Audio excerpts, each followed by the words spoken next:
Wine Library TV. I'm your host, Gary Vaynerchuk, and this is The Thunder Show, aka WLTV, the 11th most popular show on the internets, and we are moving up the ranks in that, and that makes me feel good. It feels good to be here on this beautiful Thursday, and I'm just excited about wine, life, and you guys, and today we're focusing on Barbera, a grape that brings tremendously interesting wines to the wine world, a grape that needs to be respected and drank and part of your rotation. And that's why I'm here, to put it directly into your rotation, and that's what we're going to accomplish hopefully by the end of the show.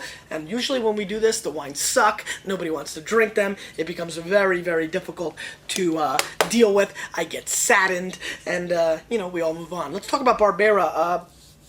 Barbera is a grape that brings a lot to the table, especially when we get into the two wines from D Alba, the DOC. We'll talk about that, the Barberas. They're really interesting wines. The rules are quite interesting. These are wines that need to be 12% alcohol by content to be recognized, and are just big, massive, explosive, food-friendly wines that I've been very interested in. I mean, there are writings mentioning Barbera wines all the way back to the 17th century, Mott. So this is old school, very interesting wines, especially the two wines from Alba, which come from clay and really interesting sandy kind of soils, which make very profound wines. They're really wines that grow on me, the Barbera di Albas. We've got Massolino here, 2006. We've got the Clerico, which is 2005, which is really hot. And we're going to start with this. This comes from Fontana D. This is the 2006 Brigatonda Barbera, $9 US, 90 points Wine Spectator, and because this show is really awesome, we brought out the big-ass glass, and so we're really excited about this episode. I've been dying to do Barbera. I can't believe it took me basically 350 episodes to get here, Mott. But we are here now, and we are focused, and we are going to drink these wines and really be excited about them, hopefully. Let's give this wine a little bit of a sniffy sniff. There's some really nice dark cherry coming here. Now, what's really nice about this is the nose is exploding with a very interesting chocolate-covered cherries component, which I'm enjoying. Has some really nice color. Barberas tend to be very tannic and robust. A lot of people like to romance that the grape is very reminiscent about the farmers who make this wine. They tend to be robust and tannic. What does that mean, Ma? Introverted kind of guys like that. Let's give it a little bit more of a sniffy sniff because I really enjoyed it.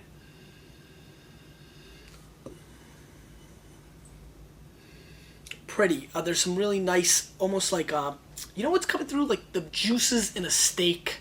Like meaty steak fat juices. Like if you just squeeze your steak and the juices when you dip the bread. Animal blood. What do you want? That's what's coming through. Let's give it a whirl.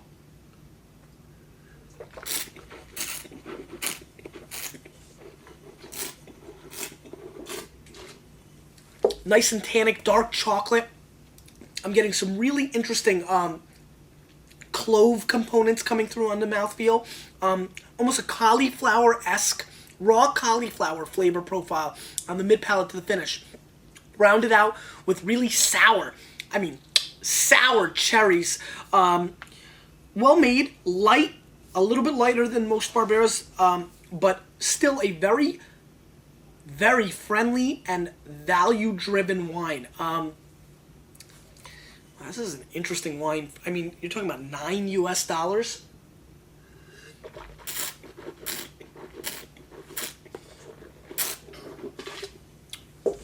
Good firm tannins, well made, pretty. I almost get a rose petal component on the finish here. The alcohol shooting. It's a serious wine. A little smack in the face kind of wine. And for $9, a real value. Spectator with 90 points. You know what? They're not far off. I'm going to go 89. But 89 points, $9, entry-level Barbera. This wine is very much worth seeking out. What gets me really thrilled and pumped up, this is a Fontana D, which is a brand that can be found throughout the country. I'm sure there's a lot of Italian restaurants carrying this wine.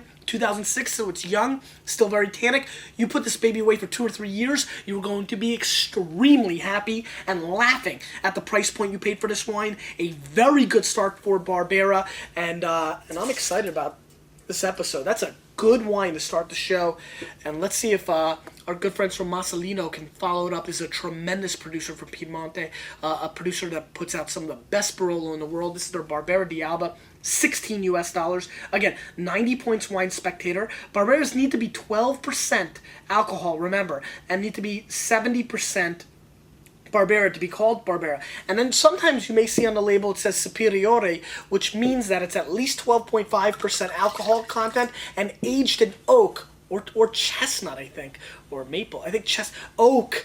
Let's just stick with oak for a minute. But I remember there's some rule out of Barbera. It's kind of interesting.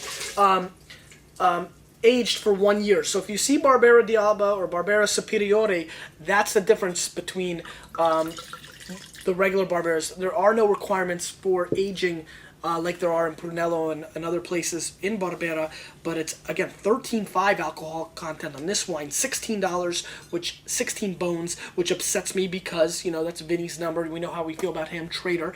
Really dark color, even more dark than the last wine, but some beautiful, like, rounded raspberry garnet colors jumping around as I swirl this. That was kind of mesmerizing. Mott, please stand up.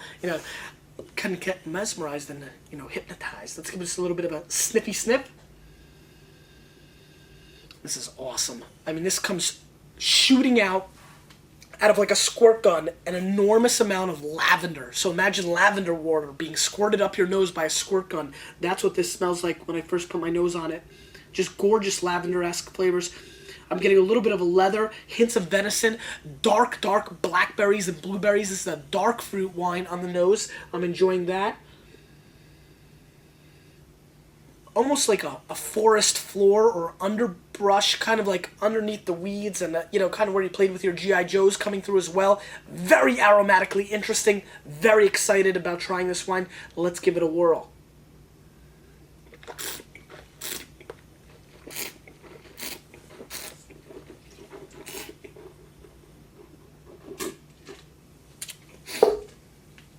If you like the blue and black fruits, you're going to love this wine.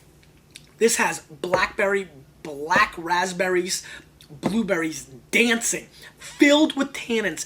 Really tannic wine. Grips the mid-palate gorgeously. Luscious, long, really dark, inky, squid-like chocolate flavors coming through. Just like chocolate that you don't even like. You know that really dark chocolate with almost like you don't like it because there's no sugar behind it. This is a wine that's real food wine.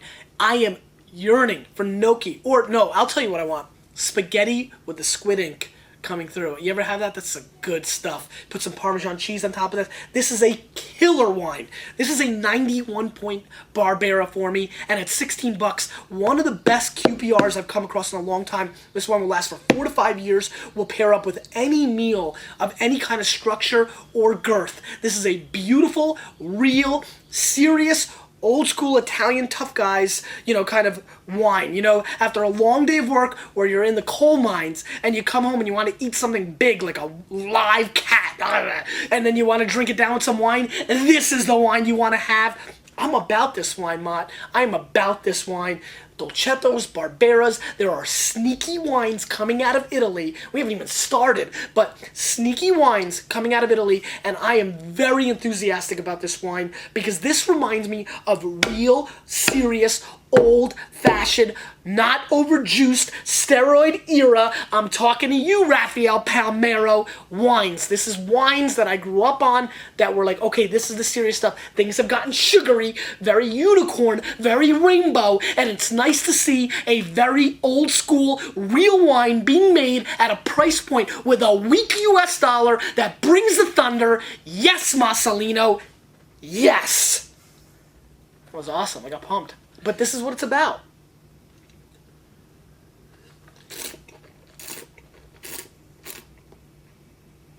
It's nice to drink wine that isn't yellow-tailed. Yellow-tailed. Napa and Barossa can learn a lot from that wine. Let's move on. And this has the potential to be a home run. Everybody's buzzing about this wine. I've been dying to try it. The Domenico Clerico Treviña 2005 Barbera Alba, 91 points, Wine Spectator, 24 US dollars. 24. Darrell Revis's number, the upstart rookie that will be the cornerstone of the Jets defense rebuilding process that will bring us 3 Super Bowl rings. 3 Super Bowl rings. Mott, stop laughing. When the Giants are picking 22nd this year and you're all sad, you'll remember that I'll be there. First pick in the draft. I keep yawning. All right. Really dark color on this one. The darkest of the bunch, so we've moved up the ladder. I mean, as you can see, I'm very enthusiastic about these wines so far. The Fontana D I thought was going to be a big flop, like overrated. Came through hard. Marcelino came through even better than I thought. Let's see what this 91-pointer from Spectator does. Again, ratings mean squat. Who cares? But it's curious. And let's see what's going on. The most New World of the bunch. So for all the ranting and raving I did about Marcelino, I've got to be a little bit like, hey, okay, this is coming across like California Italian.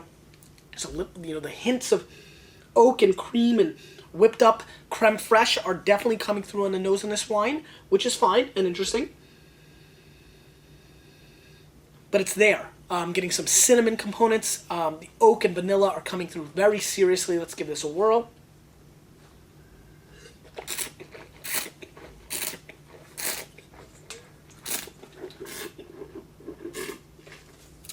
These wines are pretty.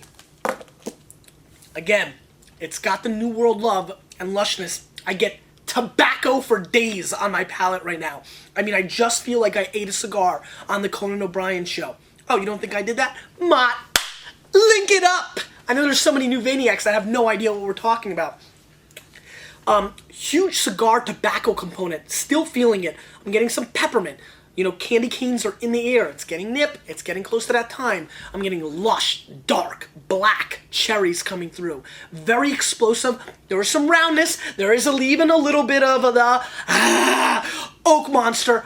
Link up the Oak Monster to the oakmonster.com. It's a fun little place. I want people to see that. A lot of people don't know about that place.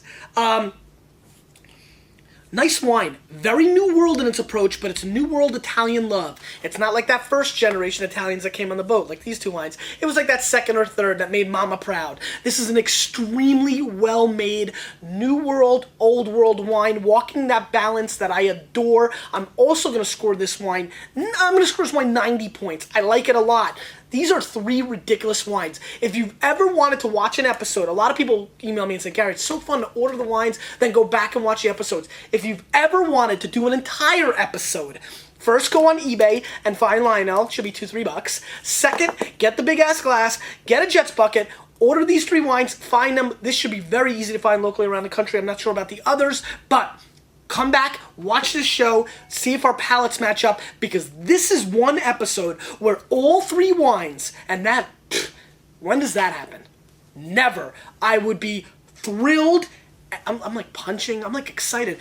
I'd be more than honored to recommend all 3 of these wines because they're extremely good. 90-point wine for this. Very good. Beautiful, like again, the meatiness, the meat. I mean, all 3 of these wines, if you love steak juice, if you like juice from meat, Kahuna, if you like that, you're gonna love these wines. These wines are dark and juicy. And that's how I like my wine. This is good stuff.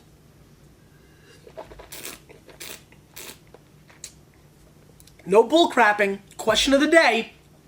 Have you ever had Barbera? And part 2, what are you waiting for?